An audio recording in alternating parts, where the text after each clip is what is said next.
Bueno, bienvenidos a la clase de sociolingüística. Hoy hemos vuelto a cambiar el set televisivo de la clase, buscando un escenario pues más adecuado para, a partir del que fue casualmente, porque no era ni pensado cuando lo estaba diciendo, pero bueno, descubrí la manera en la que podía mostraros imágenes y demás, y por tanto ser más dinámico, ¿no? De presentar los contenidos de manera más dinámica y por tanto más adecuada. La clase pasada se cortaba. Se cortó la emisión por problemas técnicos. Eso suele pasar de madrugada, en realidad. Las personas que trabajan de madrugada sabemos que muchas veces el Internet de madrugada no funciona bien. Así que el Internet está pensado para la gente que vive de día, ¿no? Bueno, vamos a retomar la clase de la semana pasada. Estábamos haciendo un recorrido, la verdad que un poco lento, ¿no? En la presentación de contenidos, porque algunos de ellos son nuevos. Entonces yo creo que no se puede competir contra toda una vida escuchando concepciones lingüísticas, ideologías lingüísticas en un sentido, fetichizadas, normalizadas, asumidas como conocimiento lingüístico per se, y después venir aquí en 2 clases, 3 clases y demás, que son más en realidad, pues intentar remontarlo, Entonces, sí, estamos yendo un poquito lentos en este sentido, pero hay que tener en cuenta también que esta es una asignatura optativa de grado, que lo optativo aquí no tiene nada que ver, pero es una asignatura de grado. Entonces necesitamos dotarnos de herramientas. Yo prefiero que nos dotemos bien de las herramientas adecuadas para estar pensando de manera crítica, y de hecho ya estoy viendo resultados ciertamente positivos a través del foro de la asignatura, donde se hacen, pues se ponen textos que son de una gran calidad argumentativa y crítica. Así que vamos a seguir avanzando en este camino, porque veo que va dando resultados, que va dando frutos. Estábamos, si no recuerdo mal, con John Campers, atendiendo a la idea de justicia social y un poco contraponiéndolo a la repercusión, ¿no? ¿A qué quiere decir eso de justicia social? La justicia social apuntando hacia la repercusión que tiene en los hablantes y tomando en cuenta a los hablantes frente a otro tipo de sociolingüística que toma a los hablantes como un objeto que está ahí, y la lengua vista como una relación unívoca con respecto a eso que se da en llamar, ¿no? La estratificación social, que se da en llamar, que la llama así Weber, la asume así Labov, como ya vimos no solamente en la semana pasada, en la clase anterior, sino en otras clases. Bueno, yo espero que se escuche bien, porque ciertamente de día hay más ruido, pero espero que el sonido esté adecuado y, por supuesto, se esté grabando. Sí, se mueve ahí el bubómetro, ¿no? Bueno, vamos a partir de esa idea de lo que decía de Gamper, ahora que yo me meta un poco a poco en la clase y me concentre en el asunto. Bueno, estuvimos viendo cómo hay una sociolingüística variacionista, como estaba diciendo ahora, que asume, que toma la lengua como si estuviera abocada a, ¿no? Y como si la sociedad fuera de ese modo y no fuera un modo de estar pensándola. También, ese modo me refiero en términos de clase alta, clase baja, un modo de estar pensándola. Especificábamos también en la clase de la semana pasada que no se trata de estar negando que existan las clases sociales, porque la misma negación de que existan las clases sociales podría suponer incluso hasta, al no tener conciencia de la existencia de la clase social como tal, de la lucha contra las desigualdades. Pero también especificábamos, decíamos, que no habrá que hacer colapsar el variacionismo como una sociolingüística al interior de la lucha de clases y demás. Al contrario, decíamos que realmente al fetichizar esa lucha de clases como algo unívoco y abocado a hacerse y más, lo que estaba haciendo era legitimar las relaciones de desigualdad social, que precisamente son las que ahí quedan invisibilizadas a pesar de estar mostrando a la sociedad en términos de clase alta, clase baja. Cuando decíamos eso, y ahora como lo estamos retomando, tendremos que especificar, como digo, no estábamos negando, al contrario, estábamos diciendo que para poder tener una conciencia tenemos que visualizar muy bien, pero sí decíamos para que, y hay que tener en cuenta que esta no es una conferencia, ni es una charla, ni es para un público generalista, y mucho menos es un vídeo que pretende estar analizando desde el ámbito de la ciencia política, con un público de ciencia política, ni de sociología, para un público de sociología, sino que a pesar de que estamos tomando herramientas sociológicas de ciencia política y de otras ciencias que para el caso particular de la lingüística o de la sociolingüística, bueno, pues aquí se llaman ciencias, se dan en llamar, ¿no? Ciencias auxiliares, ¿no? Que nos sirven como herramientas para poder manejarlos ya como metodología o ya de manera epistemológica. Como digo, nuestro público y desde donde estamos hablando es de un ámbito que es el lingüístico. Entonces, la cuestión está en la siguiente. ¿Hasta qué punto, no, los sociolingüistas, los lingüistas, los filólogos y las filólogas tienen herramientas sociológicas, han tenido herramientas sociológicas, han tenido un conocimiento específico sobre la ciencia política, sobre la filosofía política y social? Alguien podría decir, yo estudié filosofía en el instituto, o yo leo mucho filosofía, tal. Esa no es la cuestión. La cuestión es que a la luz de los planteamientos de la historia, ya no de la lingüística praguense o de la lingüística danesa, en el caso de, estoy pensando específicamente en la glosemática, ¿no? En Copenhague, al decir danesa. Ya no de las escuelas rusas, de Moscú, de Kazán, no estoy hablando de la escuela de Londres, no estoy hablando de la escuela de Ginebra, no estoy hablando de la escuela de Bloomfield y sus seguidores en Norteamérica. No estamos hablando de eso, estoy ahora refiriéndome a los estudios lingüísticos que se hacían al interior del Estado español. Estos estudios lingüísticos que estaban poniendo su mirada en otros asuntos, poniendo su mirada, objetivando para su estudio otros aspectos, haciéndose otras preguntas de investigación. Por lo tanto, hay asuntos que ni siquiera se han pensado, ni siquiera se han tocado, o que si se han pensado, simplemente se han pensado como un reflejo de la propia visión, de la propia ideología lingüística. Estoy intentando evitar la palabra prejuicio, que ya la habíamos especializado muy bien al interior de una clasificación que hacíamos con respecto a ideología lingüística, que vamos a retomar, como ya he anunciado tantas veces. Pero bueno, vamos a usar, porque aquí sí que nos va a ser operativo, sobre todo por simplificar un poco el discurso, no complejizarlo, no complejizar la explicación. Era, como digo, si no era un asunto central en la filología española, en la lingüística española voy a usar esta palabra porque al final es algo, cuando yo fui alumno de Francisco Marcos Marín, precisamente se llamaba así la asignatura de lingüística española, y veíamos pues un poco o mucho, no sé, los desarrollos de, bueno, no sé, es retórico. Veíamos los desarrollos al interior de los estudios lingüísticos que se hacían en las universidades españolas, y específicamente, porque ahí sí va a ser muy importante, ha tenido importancia muy grande el Centro de Estudios Históricos de Madrid, dependiente de la Junta de Ampliación de Estudios, dirigido por Ramón Menéndez Pidal, y a partir de él y de todos sus seguidores, incluyendo a La Pesa, que ya lo conocíais, lo conocéis por vuestros estudios de historia de la lengua, de historia de la lengua y de fonética y morfología históricas, que son dos asignaturas que habéis cursado conmigo previamente en esta carrera. Bueno, como digo, allí no habían objetivado para su estudio lo que estamos objetivando para el estudio aquí en esta asignatura. Pero eso no quiere decir que no se refirieran a. Aquí es como cuando nos hemos referido a la BOB, o habéis leído a la BOB en las páginas que os di a leer, citando a su libro Modelos Sociolingüísticos de 1972, traducido en 1983. Se supone que ahora aparecerá aquí el libro, ¿no? Aquí o aquí. A ver, ¿dónde? Bueno, como digo, eso ya lo veíamos ahí en el propio Labor, que citaba a ciertos lingüistas y les decía, ¿qué podían decir de la sociedad? Nada, no sabían nada de la sociedad. Pues lo mismo podemos hacer con los filólogos que han conformado, ¿qué sabían de nada? O sea, ¿qué podrían? Nada. O sea, entonces, eso es algo que se le ha achacado a los lingüistas del pasado, pero no como juicio.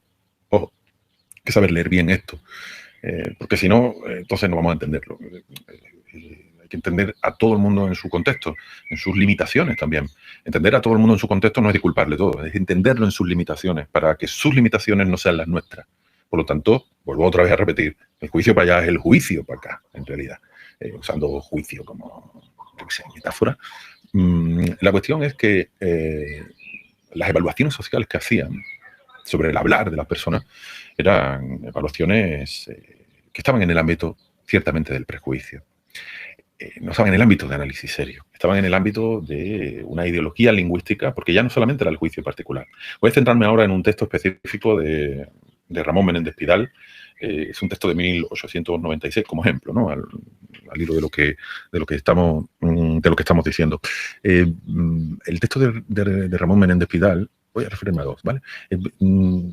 Da cuenta de una jerarquización, de la jerarquía lengua, dialecto, hablas, ¿no? Él está, que es simplemente una forma de estar pensando el producto lingüístico. O sea, que no se trata de que vengamos aquí en plan docto y pedante a decir lengua es esto, dialecto es esto, habla esto. No, tendremos que decir, incluso si lo vamos a decir así, tendríamos que decir, bueno, Kosheriu dice, tal autor dice, y el otro dice, ¿vale? Así es como tendríamos que decirlo. No quiero centrarme por ahí ahora, ¿vale? Pero sí tenía que hacer esta precisión, y si necesita una precisión aún más profunda, pues se la hacemos. Pero voy a ir por donde iba. Tenemos a Menéndez Pidal con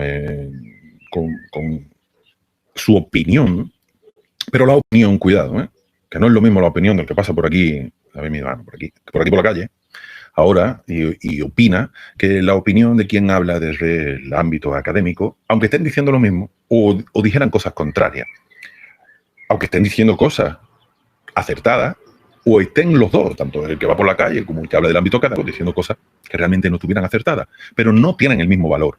Y yo creo que ya esto nos va a conectar, esto que estoy diciendo ahora también del valor, nos va a conectar con conceptos que vamos a aprender al interior de la sociolingüística crítica, que nos van a poder servir para evaluar, para estudiar, más bien más que evaluar, para estudiar los discursos, para estudiar las interacciones sociolingüísticas, las interacciones discursivas. Al fin y al cabo son interacciones sociales, comunicativas, lingüísticas, etc., ¿no? Bueno, como digo, Menéndez Pidal, de su texto se desprende que la lengua es la lengua de Castilla, y que además de desprenderse una estratificación social, ¿no? Porque habla de los doctos, los cultos, ¿no? Americanos, ¿no? Frente a los que no lo son en su teorizar. Y aquí cuando los que no lo son aquellos en ese pensamiento pues, que no están cultivados al interior del ámbito académico. Es decir, que solo desde la academia, que se está teorizando desde este modo, se tiene como culto cultivado lo que en la academia es considerado el saber legítimo frente a otros saberes que existen, que son, pero no son legítimos. Eso es, esto 100 años después va a venir Boaventura de Sousa Santos en la actualidad, ¿no? Iba a decir, ese es el desperdicio de la experiencia. Esta es la experiencia de un grupo particular. No es la primera vez que lo dice, es que estoy usando su palabra, por eso lo he citado a él. No es la primera vez que se dice. Ahí tenemos un conjunto de autorías que han puesto de manera crítica, bueno, pues la mirada sobre este desperdicio de la experiencia, o sobre lo que Serge Netras llama en su frase, ¿no? El ¿acaso no soy una mujer? Dice en su frase, ¿acaso no somos seres humanos? Dice 1851. Bueno, ya la retomaremos, ¿vale? Posiblemente aquí hemos puesto a ir a la foto, el nombre y tal, pero la retomaremos. Tenemos ahí en ese texto, está diciendo que esto es lengua, y ahora en ese texto está presente la idea de dialecto, aquello que se está alejando de aquello que parece que es sucedáneo de, porque así como lo están planteando, para finalmente, aunque no lo esté nombrando, pues que esté explicitada ahí también la otra, el otro par el otro par, no es un par, el otro componente de la tricotomía que es hablas, y que ha conducido todo el pensamiento posterior a lo largo del siglo XX, que queda reflejado todavía en este siglo XXI, y que además está explicitado en programas específicos al interior de las universidades. De hecho, ustedes tienen una asignatura obligatoria que se llama las hablas andaluzas, y en cuarto hay una optativa que se llama dialectología, las dos, de las que las dos, pues, yo las he impartido. Este año no estoy impartiendo las hablando de eso, pero sí las he impartido. Que uno no imparta no quiere decir que uno esté contribuyendo, porque eso se supondría... bueno, eso, yo he impartido más que las hablas andaluzas como tal, he impartido la otra parte de la asignatura, que es la española. Eso hay que decirlo. Pero dialectología... Pues, y ahí les voy yo a poner un texto, un capítulo de libro que escribí para la Universidad de Granada, todavía no se ha publicado, no sé cuándo se va a publicar, que trata en abundancia esta cuestión, que construye muchas cosas, que trata muchas cosas de las que yo hablo aquí, así que os puede servir, pero que sí va a ser un capítulo de libro que os dé una noción de conjunto de cómo surge la dialectología, qué es lo que atraviesa la dialectología y por qué la dialectología es un planteamiento inadecuado.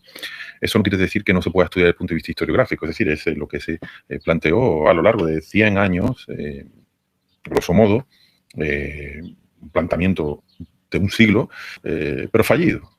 Eso no quiere decir que no haya alguien que, de hecho, se os enseña en la universidad, aunque prácticamente nadie desarrolla esa cuestión.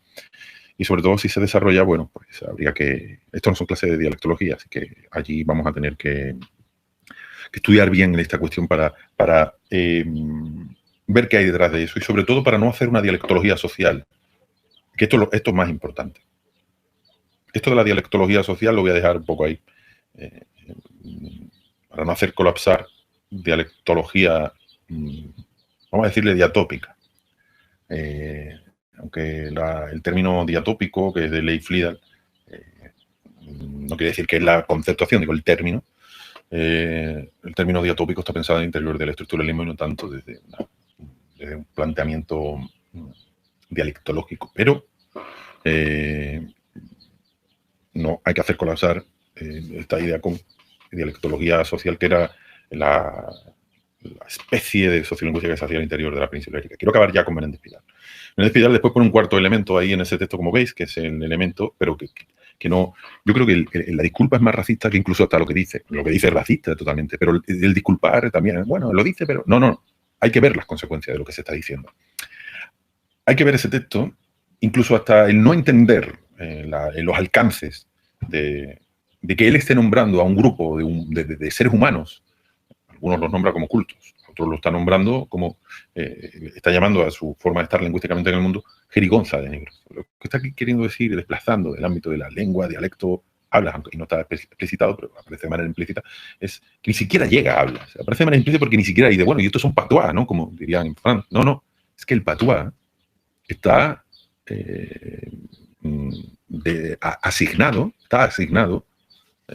pensado para personas al interior del Estado francés.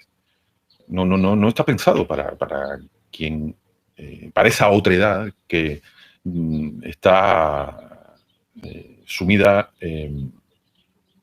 abocada no como un hecho natural, sino como un hecho construido políticamente a la violencia y expropiación, como diría otra vez de nuevo Boaventura de Sousa Santos. Esto se trata de tomar, estamos usando a Boaventura de Sousa Santos en algunos momentos como herramienta conceptual, porque al fin y al cabo se trata de tener herramientas conceptuales para estar pensando la realidad, no para pensar la realidad morfema, pero sí para pensar esta realidad. Claro, la realidad morfema habría que pensarla, nos valdría estas herramientas si la realidad morfema, si vamos a desplazar morfemas, ¿no? Como se hace en el caso de Sebai, ¿no? Y se desplaza, y no está viendo ahí el mecanismo morfológico, simplemente está poniendo la evaluación. Entonces, ahí nos van a servir esta herramienta para ver esa evaluación de qué está atravesada, porque no va a poder, no solamente porque no vaya a poder entender uno cómo funciona, que ahí hay mecanismos lingüísticos, sino porque además va a suponer esa evaluación, esa asignación de valores de carácter sociológico a esos mecanismos lingüísticos que son negados, la negación misma de los hablantes que tienen esos capitales lingüísticos como propios y, por tanto, lo que Luisa Martín Rojo llama la descapitalización. Eso ya aparecerá. O lo volveremos a repetir, ¿vale? Para que vamos presentando conceptos poco a poco que nos van sirviendo. Ese cuarto elemento que aparecía en Pidal, que él llama jerigonza de negro, es la negación del hecho lingüístico. Y aquí nos aparece otro elemento importante, Fanon. Es el no ser. El no ser está fuera del ser. Está el ser, incluso hasta los seres equivocados, ¿no? Que sería el no ser dentro del ser, pero es un no ser que vive en el privilegio, pero no se le niega su existencia, ¿no? Simplemente se le está diciendo que está equivocado. El otro es que es directamente desplazado. El otro grupo humano es directamente desplazado de esta razón indolente. Yo estaba, antes de citar a Fanon, creo que necesitaba que os aclarara esta cuestión de entender lo de la violencia y expropiación, ¿no? Boaventura de Sousa Santos habla, como Fanon, de una línea abismal. Fanon no habla de una línea abismal, simplemente habla de dos zonas simbólicas. No son zonas, lugares geográficos, ¿vale? Aunque esté geográficamente, porque el ser humano está geográficamente localizado. Pero no por estar geográficamente localizado, ya la persona es simbólicamente oprimida. Entonces, la cuestión es más compleja. Son zonas simbólicas. El ser, no ser. Boaventura de Sousa Santos, en términos similares, habla de línea abismal. Los de este lado de la línea y los del otro lado de la línea. Este lado de la línea va a encontrar regulación y emancipación frente a los del otro lado de la línea, que van a encontrar violencia, despojo, expropiación. Violencia y expropiación. Las repercusiones para unos y otros son, como dice Grofogel, cuando está explicando todos estos asuntos, que es una teoría del racismo, ¿no? Una teoría del racismo, una teoría que estudia el racismo. Porque si vamos a hablar de racismo tendremos que dotarnos de herramientas para poder entender cómo funciona el racismo. No decir, el racismo, y como me suena el racismo de raza, pues ya yo creo que la raza y tal, y me pongo a decir que la raza negra y la raza blanca y tal, sin tampoco saber si la raza existe o no existe, no. Eso no es adecuado. Así que, si una persona... uy, aplausos, son las 8 de la tarde. Vamos a salir a aplaudir. Bueno, vamos a seguir la clase. Yo espero que esto no afecte en el sonido mucho, ¿no? Que se meta mucho el sonido, que sea incómodo, me refiero. Y si tocan por bulería, pues me marco aquí una bulería cantada. Bueno, total. El caso es que yo estaba diciendo, Fanon, ser no ser, la línea abismal de Boaventura de Sousa Santos, y a Ramón Grofogel, poniendo sobre la mesa la repercusión de vida o muerte que tiene sobre las personas en uno y otro lado. Y esa cuestión hay que entenderla. Sin embargo, no como olimpiada. No se trata de una olimpiada de opresiones. Esto se trata de entender las opresiones de manera localizada. ¿Qué le pasa a estos seres humanos con respecto a la opresión que viven? Pero también, esto es importante, ¿qué le pasa a estos seres humanos con respecto a la opresión que viven y la opresión que ejercen? Esto no se puede separar.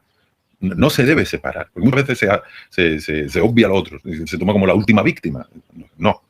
Es víctima en esto, pero eso ya lo veremos en el caso andaluz. De esta manera, las personas de Andalucía, espero tener un poco de espacio en esta clase, si no me enrollo demasiado para poder abordar esta cuestión, dada la actualidad informativa al respecto. Bueno, retomando la cuestión, ahí veíamos una ideología, ¿no? La de Menéndez Pidal, que lo veíamos en 1896, pero es que en 1918 va a decir que no cabe en la enseñanza de la lengua vacilar, no cabe vacilar en la enseñanza de la lengua en imponer la lengua castellana. Es decir, que va a decir que la lengua se refiere a la variedad de Castilla. Es un modelo, su variedad ejemplar, ¿no? Es el modo de estar lingüísticamente en el mundo de un grupo humano, ya no solamente localizado geográficamente, que eso nos hace invisibilizar las opresiones que se viven al interior también de Castilla. Pero así que se trata de estar pensando en términos localizados y no solamente de Castilla. Y en esto, cuando yo digo Castilla, no hay que estar pensando en Castilla con límites administrativos. Entonces no vas a poder entender las opresiones que se viven al interior de la provincia de Zamora o de la provincia de León, estoy pensando, con respecto a la variedad lingüística leonesa, que está históricamente en conflicto, un conflicto que ha supuesto descapitalización para muchas personas y sigue suponiendo descapitalización para muchas personas, en conflicto, como digo, con la variedad castellana. Cuidado, que el conflicto aquí no son entre lenguas. Entonces, el conflicto entre lenguas es una metáfora. El conflicto es entre seres humanos. La lengua es el asunto, el tópico, el marcador que sirve para ese conflicto, que siempre tiene una historia, que históricamente no se puede desconocer la historia, así que hay que verla.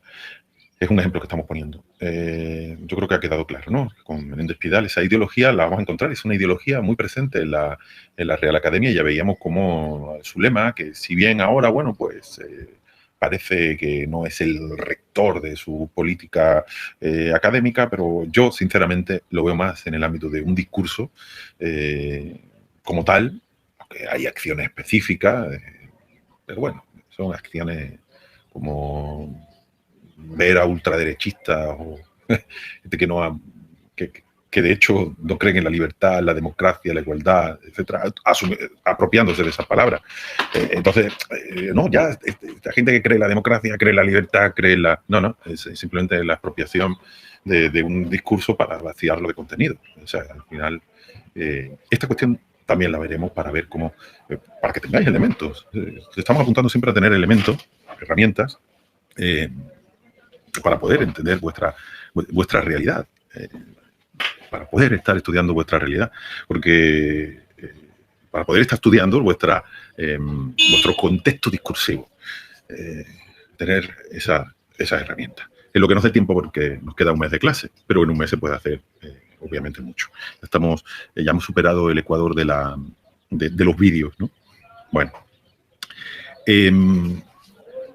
Yo decía que en la misma academia va a estar esta misma ideología, cuando se han llevado siglos, de los tres de existencia, siglos, por tanto, con una idea que ya estaba presente en las autorías del siglo XVI. Digo, en las autorías del siglo XVI, yo no estoy diciendo en las del XIII, XIV y XV, porque es que al no existir ahí la imprenta, no existe una profusión de publicaciones, y en el siglo XVI sí vamos a encontrar una profusión de publicaciones que nos va a generar un panorama discursivo, pero la ideología no se construye de un día para otro, así que esas ideologías se han conformado históricamente atrás, ahí simplemente están ya explicitadas, pero que las ideologías que vamos a ver en el siglo XVIII, XIX, XX, en la Real Academia, son ideologías que no se diferencian en nada de las ideologías que están presentes en los ortógrafos, en los gramáticos del siglo XVI y XVII, en el llamado siglo de oro, ¿no? Bueno, en esa época vamos a ver ideologías que además van a tener como tema central, después va a ir perdiendo un poco, se va a dejar de estar nombrando explícitamente a Andalucía, pero sí va primero a tener a Andalucía como el foco de atención. La mirada puesta sobre el pueblo andaluz como el pueblo que no sabe hablar. Voy a poner un ejemplo con Benito Arias Montano. Benito Arias Montano carga contra el hablar, dice, de Sevilla. De Sevilla no hay que estar pensando en el hablar de la ciudad de Sevilla. Muchas veces, y ya lo hemos visto en otras asignaturas, cuando se está diciendo como la norma sevillana, digo porque en los exámenes había gente que decía, la norma sevillana, pero también estamos los de Málaga. Bueno, lo decían así, pero también está la de Málaga. La norma sevillana ahí, cuando digo, por lo que veíamos con Francisco Marcos Moreno, de Madrid, bueno, está apuntando más bien a Andalucía como tal, ¿no?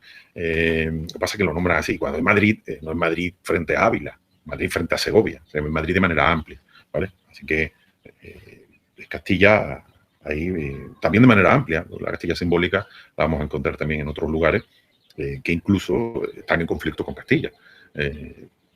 Porque aquí los límites no van a ser geográficos, administrativos en el tema de las ideologías lingüísticas. Ni siquiera Andalucía va a estar fuera de la ideología lingüística castellanocéntrica. Eso ya vamos a verlo en su momento. Aquí estamos apuntando a diversos hitos de ideología clasista que nos están conectando con esa forma de estar pensando las relaciones comunicativas y la realidad lingüística como una jerarquía unívoca en la que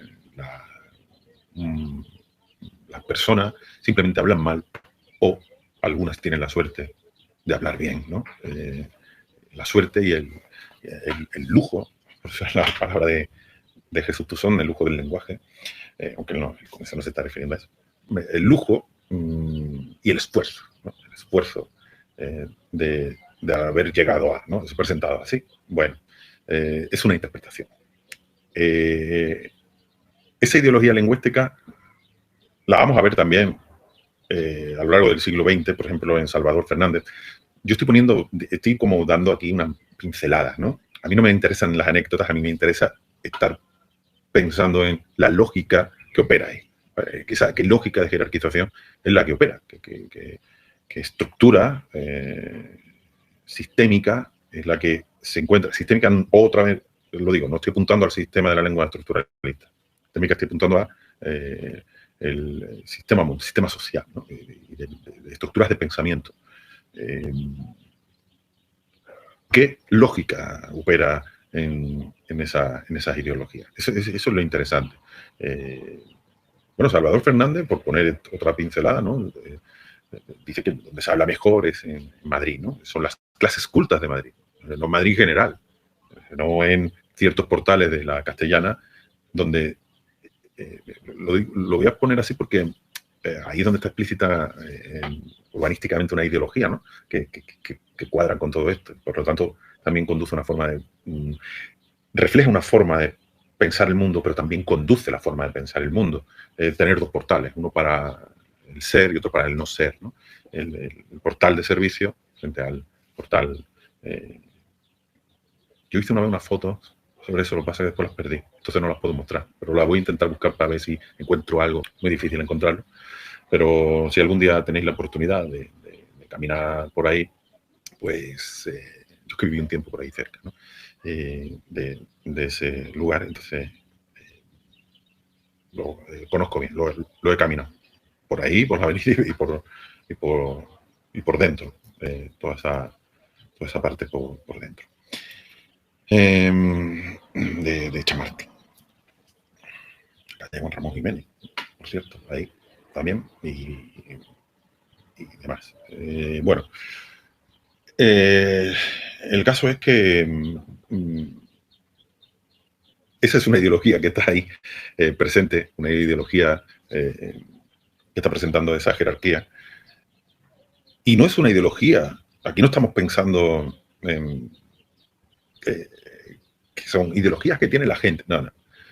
Son ideologías que al final la gente también va a asumir. Y ya hemos apuntado en algún momento a que la va a asumir a través de la hegemonía gramsciana. Lo que Gramsci llama hegemonía, asume, normaliza esa forma de un grupo específico de estar pensando el mundo, aunque sea tirarse piedras en su propio tejado. Es un modo de dominación no violenta, no impuesta por la fuerza, pero que provoca una dominación. Es una dominación con un cierto consentimiento. Esta cuestión del consentimiento la volveremos a retomar a Gramsci, porque lo vamos a ver después en un lingüista que se llama Norman Fairclough, en su libro Lengua y Poder, de 1989. Lo veremos. A lo que estábamos apuntando ahora era a los discursos de personas que pertenecen a este ámbito de estudios nuestros. Otra vez digo, no para hacerles el juicio, cosa que no tendría sentido. La Ouija y te va a poner oiga, ¿usted por qué hablaba así?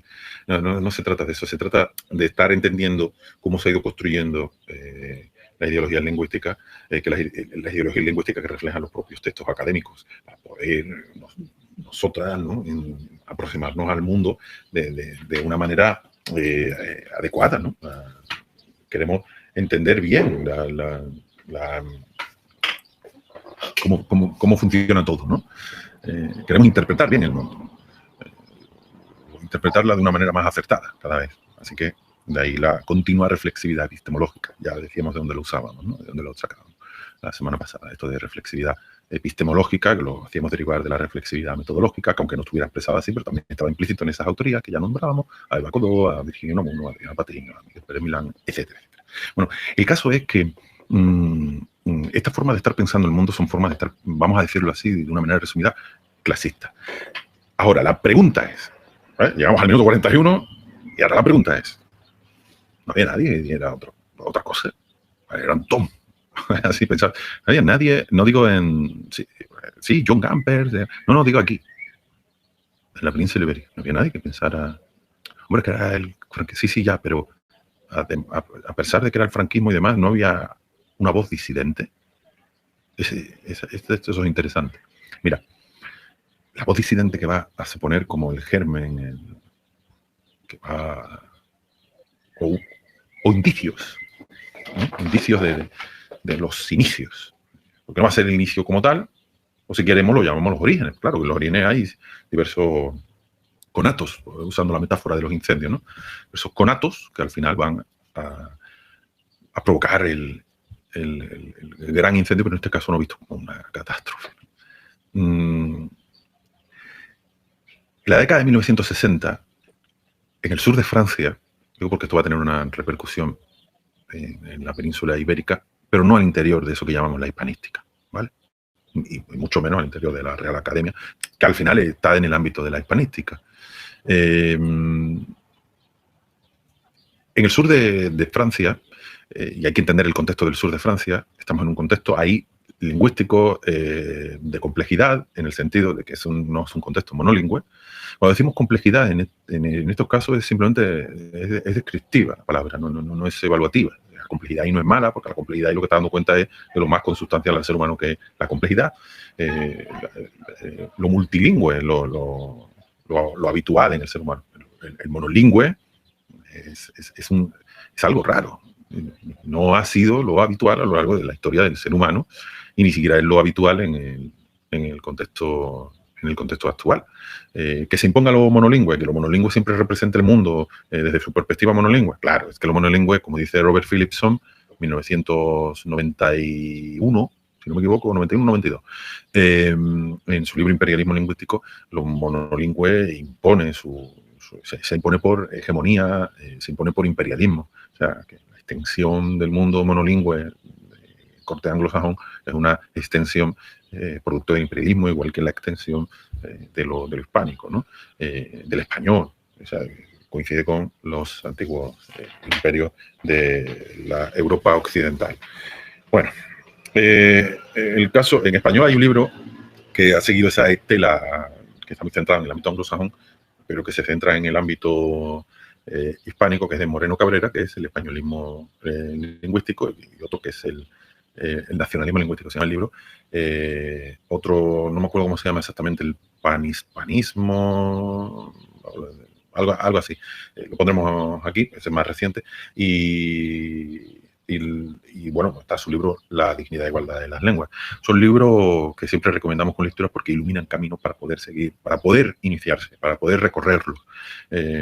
Son, digamos, como pinceladas que dan y una mirada crítica a cuestiones planteadas a veces de manera inadecuada. No digo que lo plantee de manera adecuada, digo que él está dando pinceladas críticamente sobre cuestiones que están planteadas de manera muchas veces inadecuada, simplemente buscando pues, lo que es la intención del lingüista, que es describir los hechos lingüísticos y no conducirlos en el sentido de afectar a la población, a las personas, a los grupos humanos, a las comunidades lingüísticas, en términos de desplazarlas y jerarquizarlas y demás, aunque sea una acción que sea pues el día a día, el pan de cada día el quehacer en la práctica, sin querer. No estamos diciendo que se haga queriendo, simplemente que como no se está eligiendo hoy, por eso es necesario hacer la crítica, que pone de relieve aquello que está oculto, ¿no? Que pasa el cepillo a contrapelo, como decíamos, con Buda, que ahora con Peter Benjamin, o como hemos dicho, posicionarnos en otro lugar de la sala, como habría escuchado con José del Valle. Si no lo habéis leído por ahí, pues también lo habréis escuchado en el vídeo que hemos puesto. El caso es que en el sur de la península, el sur de Francia, es un contexto multilingüe, un contexto occitano. Eso de la lengua de Oc os suena sobre todo por vuestros estudios literarios de época de la que se dan llamar época medieval, que ahí sí aplica. No aplica aquí, al sur de la península ibérica, pero sí aplica para allá. Es decir, que eso que llamamos lo medieval está muy localizado geográficamente. En el mismo contexto, en el mismo momento histórico, hay otros hechos sociales, pero que no pueden ser clasificados como medievales. Lo que pasa es que por el mismo tipo de política se ha hecho colapsar la descripción de la realidad de una parte del mundo, de una parte de Europa, invisibilizando al resto, elevándola a categoría de universal, cosa inadecuada. Ha sido un proceder del siglo, desde el romanticismo hacia acá, desde el siglo XIX, XX, pero que, bueno, pues ha sido criticado, hay críticas ya a finales del siglo del siglo XX, pero esas críticas han tenido un desarrollo importante ahora en el siglo XXI, entonces estamos en pugna, ¿no?, con estas dos representaciones del mundo, estas dos descripciones del mundo. Pero bueno, volviendo allá, en la actualidad, ¿no?, hay un conjunto de lenguas, el portugués, el inglés, ¿vale? Aunque voz críticas ahora hablan de Englishes, ¿no? Pero suelen ser nombradas, pensadas como una sola lengua. Y sin embargo, otras lenguas, de las que se llaman las lenguas minorizadas, las lenguas de pueblos que están colonizados al interior que sufren un colonialismo interno, y ahora vamos a ver esta cuestión del colonialismo interno aquí, de manera, bueno, va a aparecer después también. Bueno, pues estas lenguas siempre van a ser llamadas como conjunto de, o hablas, o un conjunto de hablas, ¿qué tal? Entonces, pues ahí tenemos las interpretaciones del occitano como una sola lengua o también como un conjunto de lenguas. Pero que esta evaluación, como digo, no se pone sobre la mesa, sobre el francés o sobre el español. O sea, siempre hay como una profusión académica a estar evaluando a ver si esto que localizadamente está en el sur de la península ibérica, son hablas andaluzas, meridionales, tal, pero nunca está la mirada puesta sobre la diversidad al interior de lo que es una lengua que al final se dice, bueno, porque es una abstracción, pero que tiene una concreción cuando tú la estás localizando geográficamente y que lo podemos ver políticamente, aunque hay que diferenciar bien el texto político del texto académico, pero el texto político está reflejando, en este caso, porque lo hemos estudiado, lo vais a poder leer ahí en ese capítulo del libro que está por venir, ¿no?, de la Universidad de Granada, como digo, está reflejando las concertaciones académicas. Lo digo cuando se ve como el Estatuto de Autonomía de Castilla habla de lengua castellana y como patrimonio que hay que defender. Defender no sé de quién, pero defenderlo de los OVNI en esa inmensa área 51 que supone. Me río porque estamos en primavera y hay que reírse, porque vivo en un pueblo andaluz que daba a reír. Me fuera el único que se riera en el mundo. En ese contexto, el contexto occitano, lo que vamos a encontrar, porque aquí nos interesa ahora identificar si es la misma lengua, no es la misma lengua, si son variedades parecidas. No estamos en ese contexto. Estamos viendo historiográficamente cómo va a tener una repercusión sobre el pensar realidades parecidas al interior de la península ibérica en esa misma época. Allí Robert Laffont, en la década de 1960, va a hablar de una sociolingüística del conflicto, de una sociolingüística de la diferencia, y esto es muy interesante porque al mismo tiempo que está surgiendo la sociolingüística norteamericana, que la hemos tomado como el origen específico de la...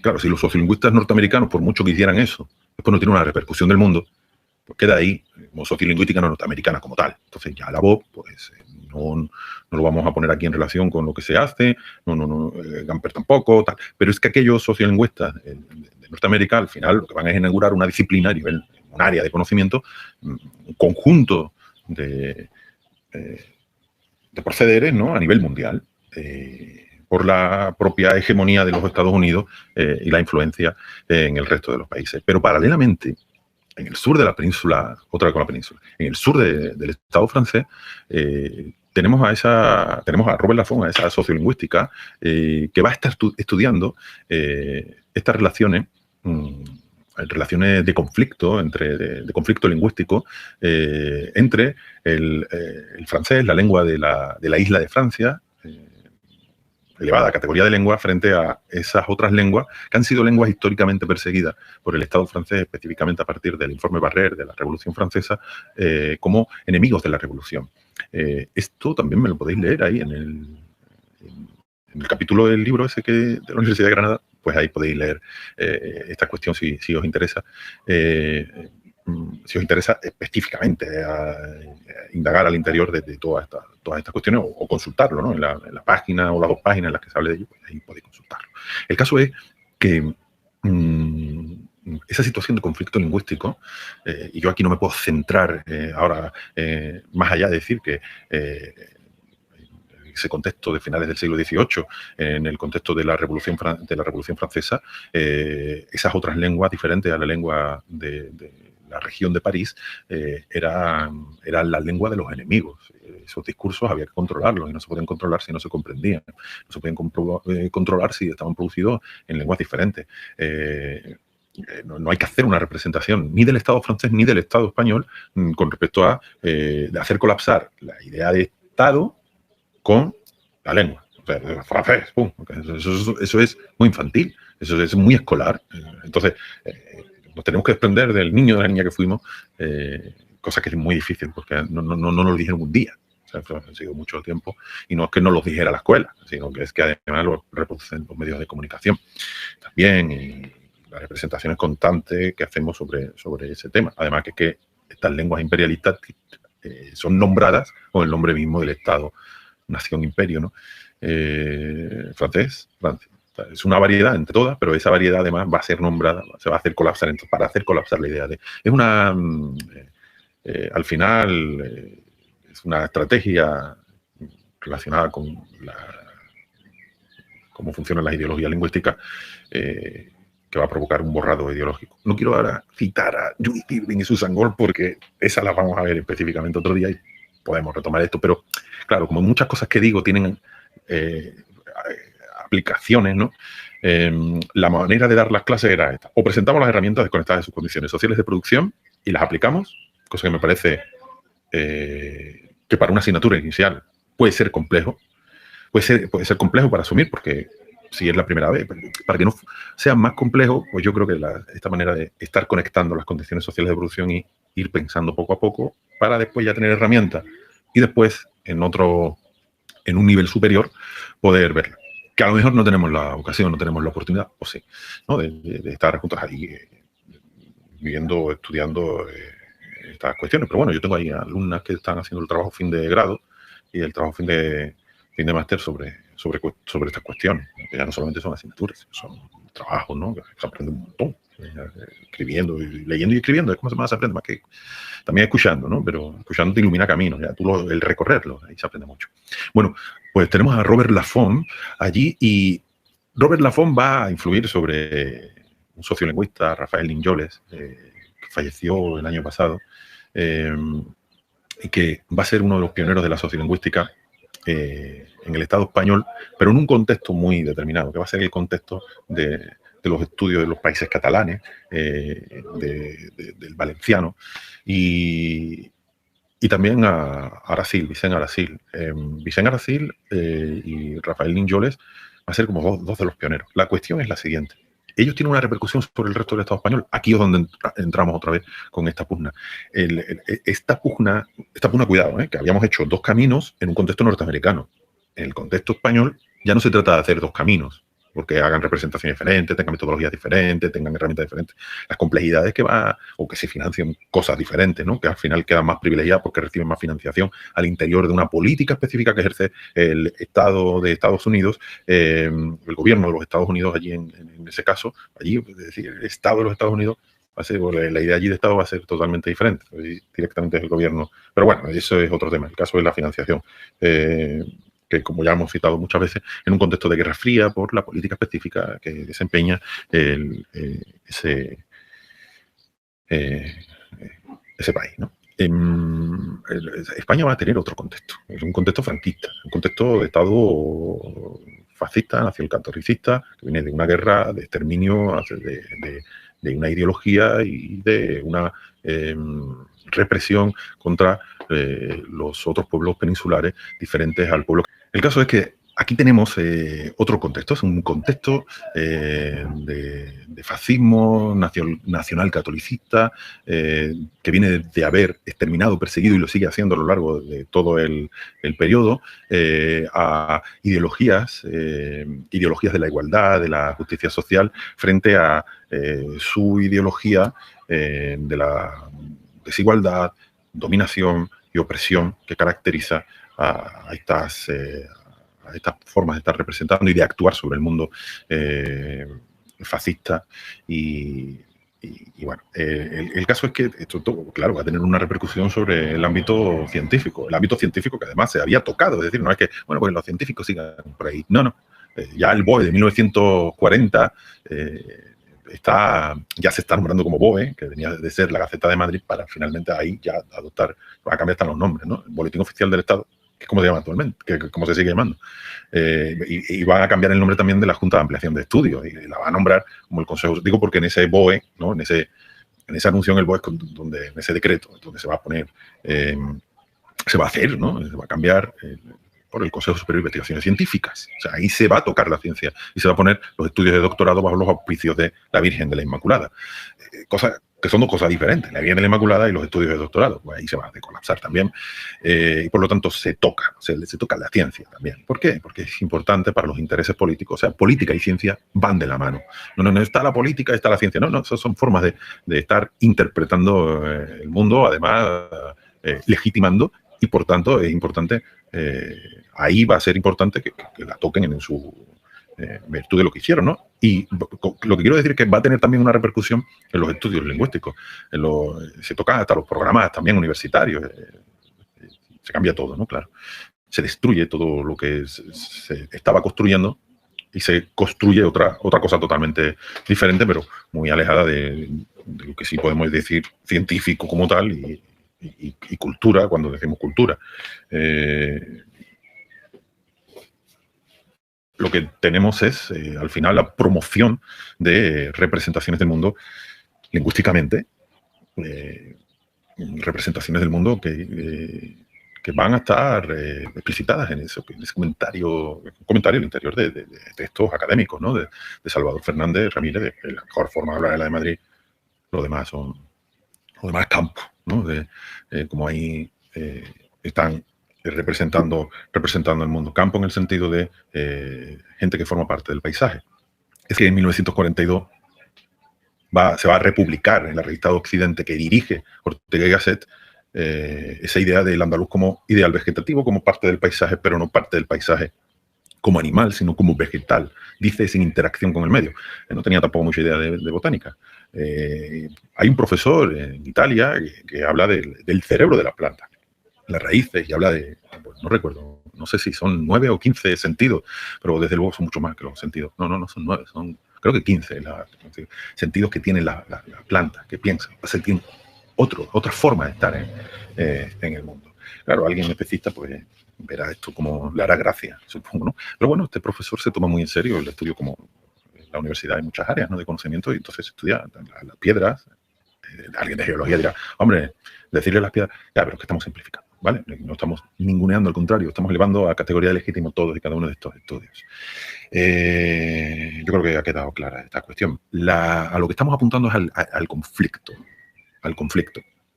en el que va a entrar esta forma de estar pensando allá en el Estado francés, las relaciones de esas lenguas del sur del Estado francés frente al llamado francés, y cómo aquí en la península ibérica, pese a la persecución, prohibición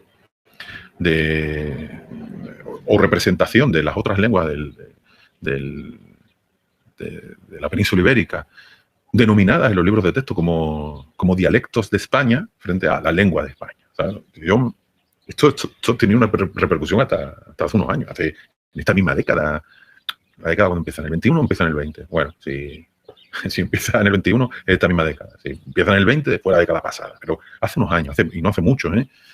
Estoy hablando del año 2013, 2014, dando clase a un grupo de personas, y grupo de personas que no eran... Yo nunca he dado clase, más allá de mi época de estudiante y demás, clase particular con ustedes, ¿no? Eso es un clásico en los estudios, ¿no? Cuando se está estudiando, ¿no?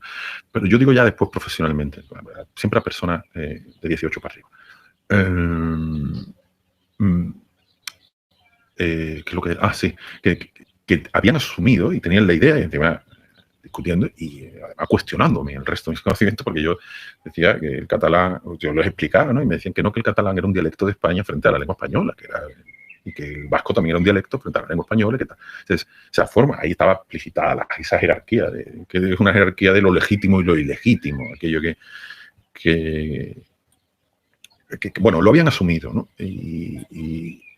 Y encuentra una raíz para allá, ¿no? Encuentra ahí una política específica al interior del franquismo. Yo lo voy a expresar así, un franquismo que subsume a la gente en una ignorancia de la que son víctimas.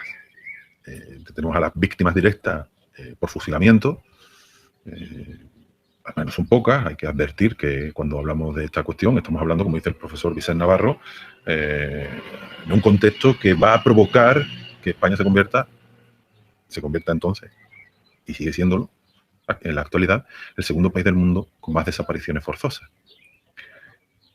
Esas desapariciones forzosas que están en las fosas comunes, ¿no? Pero es el segundo país del mundo, por detrás de Camboya. Bueno, el caso es que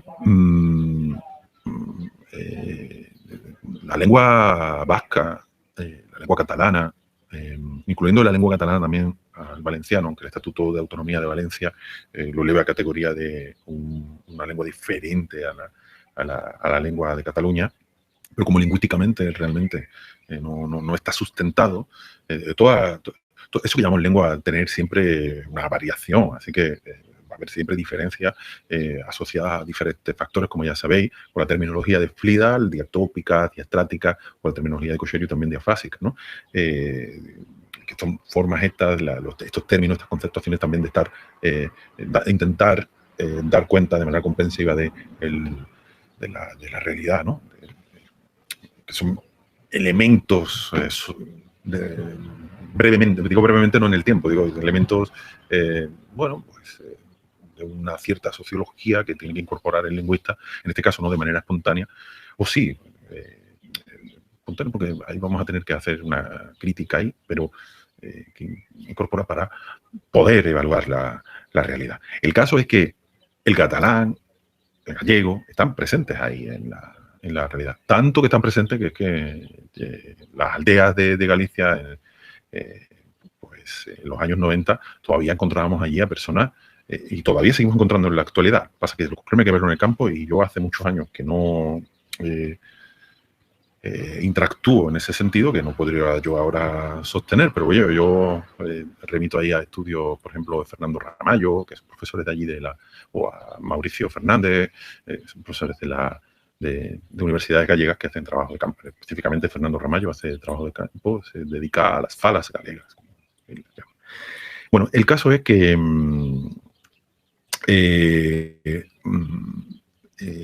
¿por dónde iba yo? En el caso del contexto del valenciano, en este conflicto catalán-castellano, bueno, pues Ninjoles va a incorporar ciertos elementos que ya está leyendo en la FOM. Pero la cuestión importante es que eso no va a tener una repercusión sobre los estudios que se hacen en el ámbito de la hispanística. Se invisibiliza. Es como esto no va con nosotros. De hecho, yo creo que el plantear qué es la sociolingüística del español frente a una sociolingüística muy supeditada a la idea de lengua, que es ya viene de haber hecho una representación, por lo tanto está haciendo otro, o sea, lo está desconectando todavía más de la realidad. Yo creo que la sociolingüística sin más y punto, sin el apellido del español, del inglés, todavía está pensado ahí, está muy atravesado en términos estructuralistas. Esa forma de estar pensando. Porque tampoco permite ver entonces que se hacía en un contexto donde además también se habla español, pero que además es un contexto del Estado español, un contexto de las universidades del Estado español, y que ya se hacía. Porque si no lo nombramos, no lo decimos, parece que no se hacía. Allí sí se hacía, lo que pasa es que no tenía una repercusión aquí, o no se veía, que se estaban centrando en otra cosa, en otro tipo de estudio. Pues las personas estaban estudiando aquí, por ejemplo, en Andalucía, o en otras zonas no valencianas, no catalanas, en Castilla, en otros lugares, pues la realidad lingüística, que la estaba a lo mejor estudiando en términos de sintaxis, o estaba estudiando en términos de dialectología. Muchas veces también están las modas ahí, ¿no?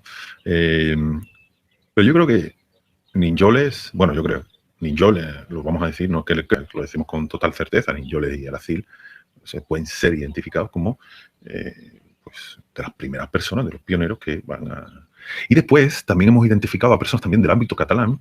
Esto es importante porque como allí sí tienen, al tener dos representaciones diferentes, muy explícitas del mundo, muy explícitas, en un contexto diferente, es una realidad social y política diferente a esta, la andaluza, igual que la castellana es diferente a esta, la catalana es una realidad política y social diferente, y en esa realidad política y social diferente hay dos representaciones a la luz también de los hechos, ¿no? Entonces está el catalán y está el castellano, sí, como unidad, pensaba ahora comunidades discretas para ser operativos aquí, pero no aquí, porque aquí se asume esta realidad como castellana sin más, a pesar de... Y no se ha podido entonces entender en relación de conflicto lingüístico muchos de los hechos que están en el ámbito de lo que llama Jesús Tuzón, tomándolo de la sociolingüística, ya decíamos, variacionista, de actitudes y creencias, y prejuicios y valores, ¿no? Allí, lo que llama prejuicio lingüístico, pues no se ha podido entender bien estos problemas en términos de conflicto lingüístico aquí en el sur de la península ibérica, pero sí se puede entender allí a partir de esas dos representaciones que ya eran explícitas y no tenían que estar justificándose.